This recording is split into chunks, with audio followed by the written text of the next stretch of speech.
Не повернеться, допоки окупанти не підуть геть. Кримський татарин Різа Асанов вирішив залишити анексований півострів. Де саме він житиме, остаточно не визначився. Але знає точно, в Україні йому залишатися небезпечно. Він побоюється за власне життя. Особливо після того, як днями на нього напали невідомі. Його били кийками по спині та голові, погрожували вбити.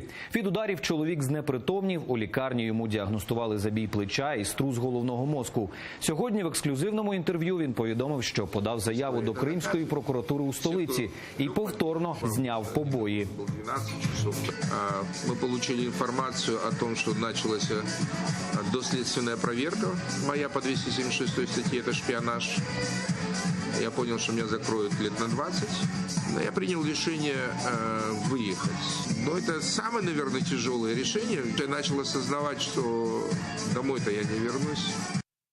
У Криму вимагають публічного процесу розслідування справи нападу на Різу Асанова. Місцеві активісти написали офіційного листа і завтра планують відправити його до прокуратури окупованого півострова. Наполягають на тому, аби відповідні органи інформували про перебіг слідства, адже подібні інциденти свідчать про небезпеку правозахисної діяльності в Криму.